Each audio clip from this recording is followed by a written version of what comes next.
Hey beautiful people, it is another incredible episode of Medshield Movement Connect show with me, Dr. Fez.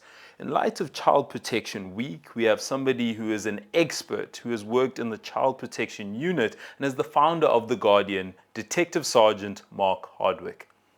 Get ready to know what you don't know about being body brilliant. This is the Medshield Movement Connect show, where we connect the dots between fitness, health, wellness, nutrition, and of course you.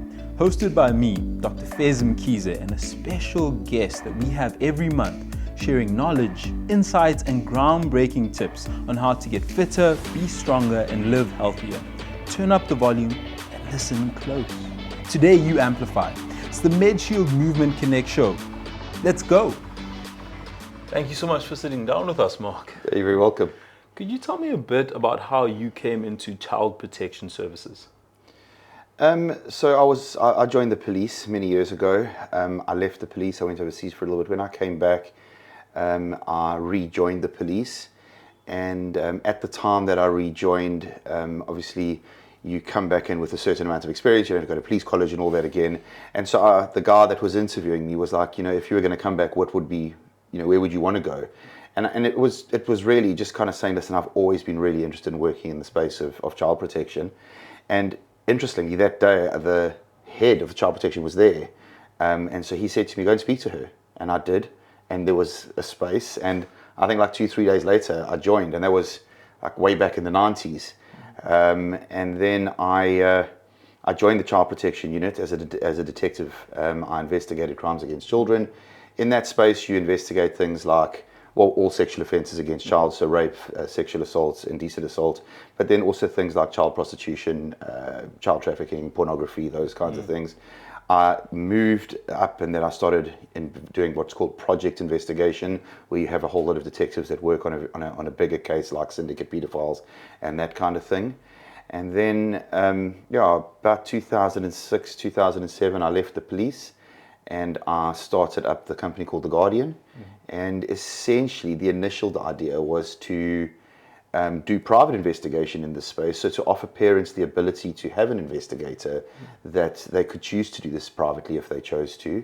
But I think the company's morphed into a whole lot more than that. But that really kind of was the kind of entry into this, right? Wow. No, I mean, clearly you have quite a good foundation and you understand the ins and outs, especially when it comes to the law. And as a parent, I know you have kids. What are some of the concepts or some of the safeguards that you would tell people at home to have when it comes to protecting their children while also not trying to be overbearing? Because I know that's the balance we want to strike, right? Kids will be kids. We want to make sure that they're out there going into the world. But what are some of the things that you would say they need to be, or some of the things they need to do to make sure that their kids are in a safe space? I think that it's a very difficult question to answer because I think everybody has different challenges, different children, different parenting styles, right? But I have to say that if there is like a global thread, it would probably be the fact that just be guarded against being your child's friend, right? Your child needs a parent. Yeah. Through our lives, we will have many friends. But there's literally two people, so for the fact that you may have a blended family, but in most stations, there's two people that one can be mom and one can be dad. And you as a mom or as a dad can have as many friends as you like, but there is a very real need for a mom-child relationship and a dad-child relationship. And so unfortunately, if being mom means not being a friend, you got to do that. And obviously the same being in the dad space. So yeah, advice, I think different stages of life would need parents to be asking questions about safeguarding, asking different questions. But I think the kind of the global overarching idea would really be to go know that this person isn't your friend. And even when we talk to kids about that, and we speak to kids and we kind of go, friends, like adults and children can't be friends, and we talk to them in the stranger danger and the good touch, bad touch training with the little ones, and I'll say, listen, an adult and a child can't be friends, and kids kind of get a bit confused, and you explain to them what's needed from a friend. I'm a 51-year-old man. What I need from a friend, a child can't give me. If I'm having a problem with my boss, if I'm having a problem with my wife, if I'm having a problem with my kid, no kid can assist me in that. That's what I need from a friend. That's not to say that an adult and a child couldn't be friendly, That's not to say they shouldn't be respectful of each other. But an adult and a child shouldn't be friend. And then you'll always have some kid that puts up their hand and go, well, what about mom? Or what about dad? Like, they're my best friend. And I want to say to kids, this is almost advice for life. And that is to go, your mom and dad are not your friend. Like, don't ever lower them to that position, because a parent is so significantly more important than a friend. So when mom is going, you can't go to that party, or you can't have that cell phone, or you shouldn't be engaging with those people, mom, be mom, you know. And when you're being mom, you're sitting at a level that is more than friend. So don't lower yourself to kind of go, I need to be friends with them and I need to kind of be part of it. You don't be that, because they really do need the parent. I mean, you could almost say guardians, right? They're the ones who look after those absolutely. kids. Yeah.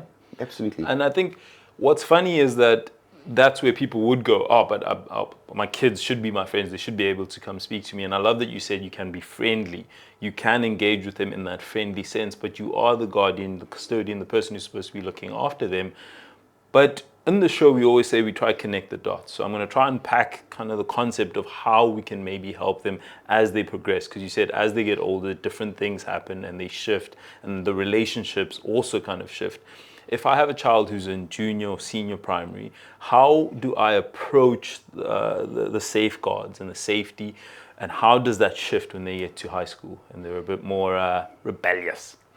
So I think like the overarching golden rule would be, you know, firstly, make your actions and your words align.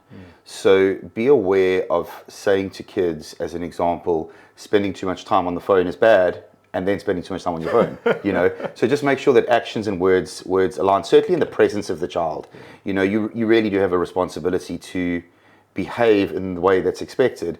And that window as a parent is limited, because the time comes when they're teenagers where, as a parent, you arguably become the dumbest human being on the planet to your teenager, right? So you do have a limited time to make sure that they understand what you're wanting to teach them. And then I would say the next step, and once you've kind of mastered that, the next step is to really talk into or look into the challenges that the child may be facing at that stage of life. So when we look, for example, and just in very broad strokes, when we look at education that we do with learners, you know, you may look at, with little ones, something like stranger danger or good touch, bad touch. And then we move into kind of the senior primary space, where there is the onset of online and social media and engaging with the internet and the challenges that arise in that space. And then, you know, once they get into high school, there is, I always refer to as the age of sex, drugs, and rock and roll, but it is what it is, you know. And the reality is that almost up until 10, 11, in as much as kids will refer to other kids as being their best friend, their go-to is going to be mom and dad, right? There is a natural need, a psychological natural need, that when you start going through teenage years and when you start going through adolescence, there is a need for you to look for stronger relationships outside of your core family. Otherwise, I mean, the human race would cease to exist, you know. Yes. We have to. And I think kids see that, you know. Kids look at mom and dad and they go, I know dad, and dad's got granny and granddad, and mom has got granny and grandpa, and they come from a different place. At some stage, I'm going to need to move on, which is challenging for the kids, and they see that. And so they start looking at creating friends. And one of the pieces of advice in that space for me, which has become more and more vitally important when I speak to parents, is to go, in all honesty, I believe, and I've seen the failure of this so often, is that as a parent, if you don't get it right to teach your kid how to be in the first team, or be at the Ducks of the school, or an A-stream academic, for me, and certainly in the world that I work in, the one place where you cannot fail as a parent is the education or the teaching of your child on how to choose a friend. Like, it is vital. Kids that come from you know, really affluent and really good backgrounds, and kids that come from more impoverished backgrounds, once they move into that phase of life, that high school stage, that they are going to be looking for friends, because it's a natural driver, outside of the circle of family, outside of the protection of family.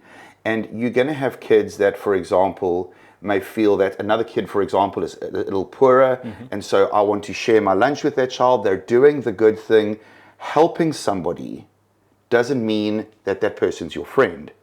You know, it means that you're helping somebody. Like, have the skill set on who I choose as a friend, because when I choose the right person as a friend, I can then go and help so and so, but this is my friend. And as a parent, I've assisted you in choosing that person, and I've shown you what characteristics you should look for in a friend. And so when you're turning to that friend for advice, the advice isn't, hey, let's go and try some drugs on Saturday night, or let's go and do the things that parents don't want you to be doing. And they're possibly going to try that, but you want them to know that a friend isn't a person that just says yes. A friend is someone that's genuinely got your back. And choosing a friend is a skill that I think parents fail to teach so often. And in all honesty, when you sit, you know, in like terrible situations with a parent who may have learned of a suicide, and I'm not talking about a suicide where there were psychological problems. I'm talking about one where, you know, they've ended up going down a road and they've found themselves in a place where they thought they had no choices. It's invariably because the people that were around that child at the time just, you know, weren't making the right call. So yeah, I can't reiterate enough, you know, firstly, don't be their friend. And number two, teach them the skill on how to choose a friend. And with me, like my boys are little, right? But I'll say to them every single day, on the way home from school, like before we go, how was the test? How was cricket practice? How was whatever? I was like, who did you play with today? No, I played with ABC.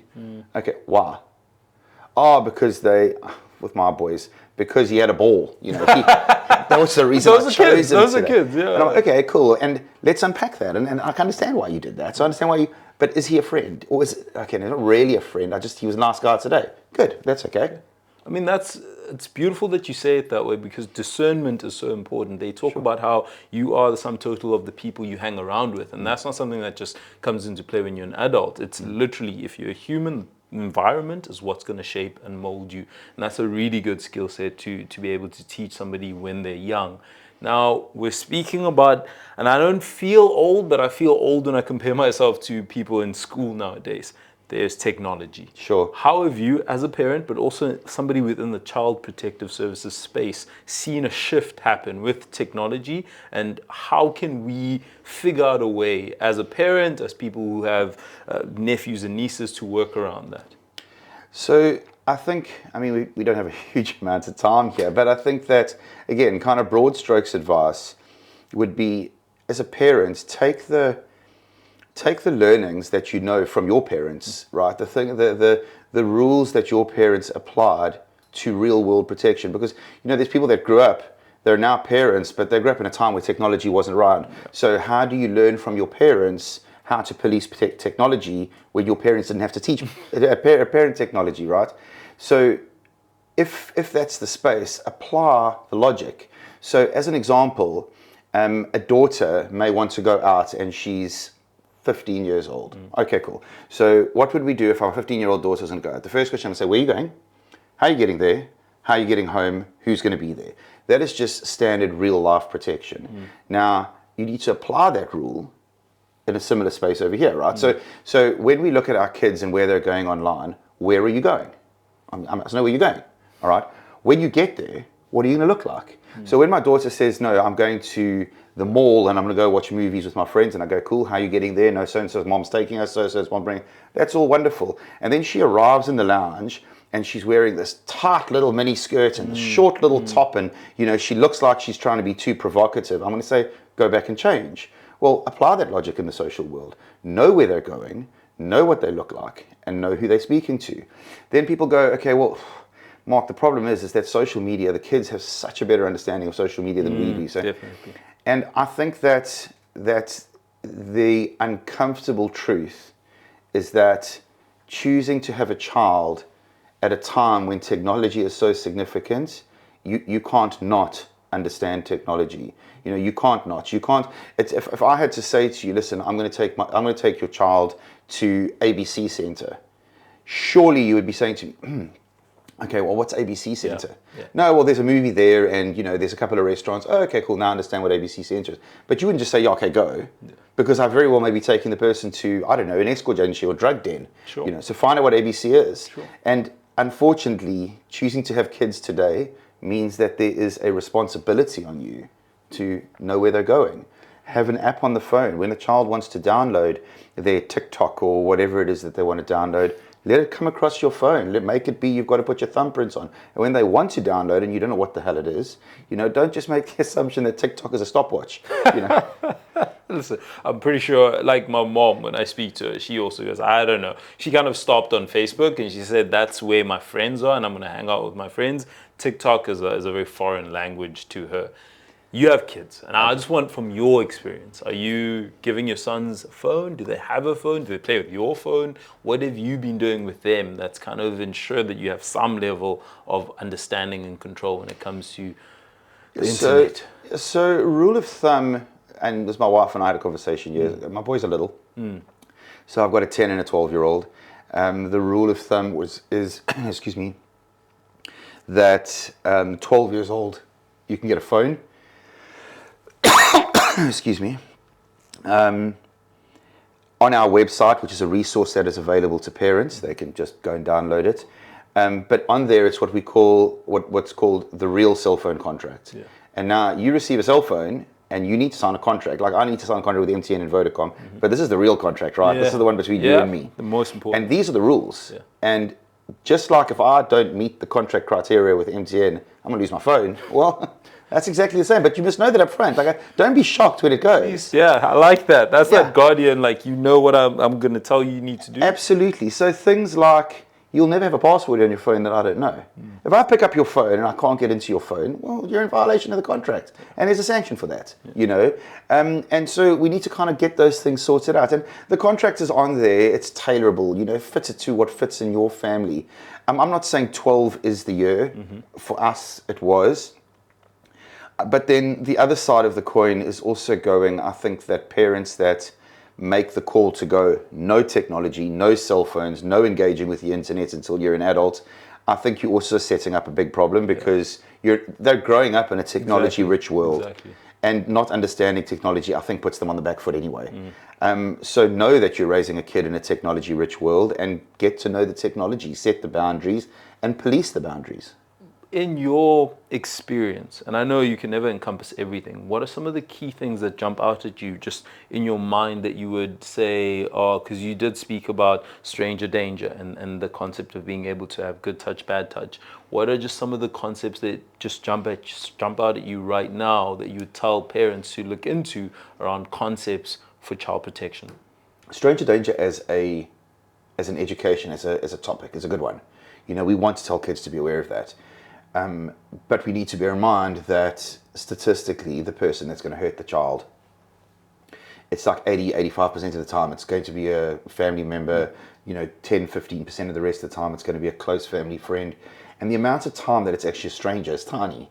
So the education is good, but we need to apply the education with the realization that even if they take that education, they're really protecting themselves from like 5% of the potential threat. And in all honesty, if we never ever told them that strangers were dangerous, and we told them that anybody that kind of brings them into that space of feeling uncomfortable, they must report, we significantly create a place where they're better, they're safer. But there's also an inside understanding, like I was talking about you earlier, is the grooming process, where there is a phase in the grooming process. There's 6 phases to grooming, and I'm not going to get into that, but what I am going to say is there is a phase in the grooming process where the grooming predator is going to take time to win over the trust of the guardian or parent. And so very, very often we inadvertently see a parent, or we see a parent inadvertently creating a trust that the child shouldn't have with this person because of the relationship. So you can trust this person because they're doing so many good things for you. You can trust this person because they are, a minister at a church, a teacher at a school, the first team coach, whatever it may be. And we need to be aware that the grooming predator creates confusion for the child. The confusion for the child is going to be dealt with by turning to mom or dad. When mom or dad say, don't have to be confused, the person's okay, the risk factor just goes through the roof. But it is a step in the process. It's a stage of the grooming, and we just need to be aware of that. I mean, there you have it. You need to be able to teach your children to have that kind of intuition and also be discerning when it comes to friends and teachers or anybody who's training them, and then also open up the space for them to feed back to you so they can tell you if they don't feel comfortable, and always reinforcing. I think that's what I'm picking up, reinforcing that it's good to be discerning and not just accept everything. But yeah, it's a topic that is going to continuously need to be addressed, and I'm hoping that we will be addressing it even more in the future. Yeah. Oh, thank you so much, Marc. I know this is something where everybody will want more information, want to be able to speak with other parents even. Could you just let us know if there is any tool or means for people to go and get all that information that they might need? Because we don't have as long a time as this topic might have right now. We might come back to it and revisit it. So there's a difference between safeguarding and safety. And I think that's a challenge that many people don't understand. So safety is realizing that we need to protect people from the environment. Occupational Health and Safety Act. At work, you must have fire hydrants and you must have evacuation processes, etc. That's safety. Safeguarding is a little different. Safeguarding is the realization that if two people come together, there is the potential or possible, well, there's not even a potential, it's going to happen, there's going to be a relationship that develops after that. And if there's the potential for a relationship, it means that there is the potential for that relationship to go toxic, which may look like harassment, sexual assault, etc., inappropriate online behavior, whatever.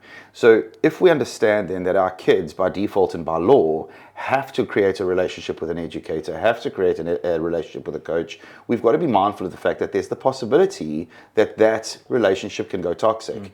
And so I think that in the safeguarding space, the question is, what do we put in place to mitigate the toxicity of those relationships? So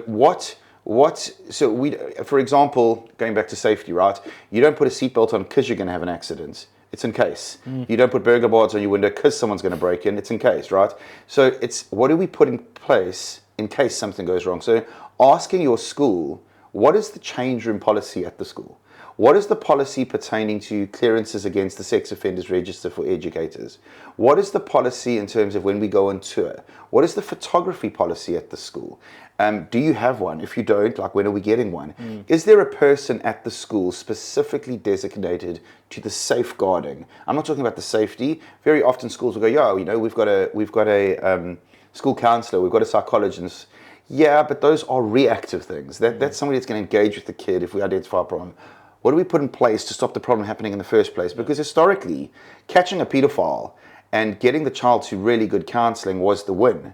The win can't be that. The win has got to be, what did we do to stop the pedophile engaging with the child in the beginning?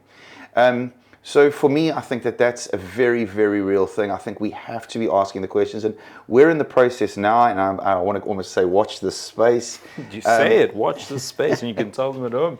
Yeah, we're going to be creating, and we're setting up the structures, but probably within the next month to 6 weeks, parents will have the ability to join what we're calling the Guardian Army. And the Guardian Army is really a social media space. It's an online space where parents will get really healthy information in terms of how they parent kids at various stages, what questions they should be asking, what they can do to empower themselves to get that safeguarding right in the places where their kids are, at clubs and at schools and at church and at all the other places where they may be going. And then also, if there is a situation where a kid is going, I saw this, or this person asked me this, the parent will also be able to go, okay, this has happened, how do we deal with this? And there's been a lot of real positive reaction to it. We haven't launched it yet. We've kind of just been putting tidbits out, but we've got a lot of people kind of going, how do we join this thing? How do we join this thing? And, it would be massively valuable for parents, I think, that once this thing launches, for them to be looking at our website, watching how they can get there, doing some online courses, and join the Guardian Army, right? No, it sounds amazing, Marc. And as everybody knows, community is how you're able to look after each other. It takes a village. So you've heard it. You need to make sure that you're guardians, friendly guardians, but guardians. You need to also make sure that your kids understand how to make friends. Safety and safeguarding. Be proactive. Reactive is good, but proactive is the way forward. And hopefully you'll go to the Guardian website and read everything that Marc has in store when it comes to the Guardian Army, when it comes to looking after your kids. I think it's a really great initiative, especially on Child Protection Week. And that has been another incredible episode of Medshield Movement Connect show. And I'll see you on the next one.